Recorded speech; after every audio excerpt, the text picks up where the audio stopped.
അല്ലേ അടുത്ത പ്രളയം വരാറാവുന്നാണ് തോന്നുന്നത്. കാക്കയൊക്കെ ഷഡ്ഡി ഇട്ടിട്ട് മലന്ന് ഉറക്കാൻ തുടങ്ങിയിട്ടുണ്ടോ? എവിടെ നീ നിന്റെ അപ്പൂപ്പനെ കണ്ട മോനെ ഞാൻ കെട്ടിയല്ല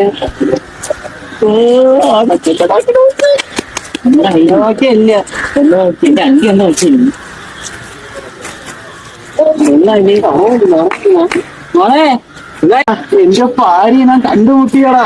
എന്റെ ഭാര്യയല്ല എന്റെ ഭാര്യ. ഓ ആ എന്നാ ഞാനൊരു കാര്യം പറയാം. സത്യത്തിൽ അവളെ എന്നാ ഞാൻ സത്യം പറയട്ടോ, അവളെ എനിക്ക് വേണ്ടെന്നായി. അല്ല നീ പറ, അവളെന്നെ ഇഷ്ടമെന്ന് പറഞ്ഞിട്ടുണ്ട്. പക്ഷെ ഞാനായിരിക്കും അവളെ കേട്ടില്ല. അല്ല ഞാനായിരിക്കും കെട്ടി ഫസ്റ്റ് എന്റെ കൊച്ചിനായിരിക്കും നോക്കുന്നു. കൊച്ചിന്റെ നോക്കും എന്റെ ശ്യാമേ, അത് വിഹിത്തിന് പെൺകുച്ചിന് നോക്കിയത്. എന്താണ് ഭയം പറയണോ?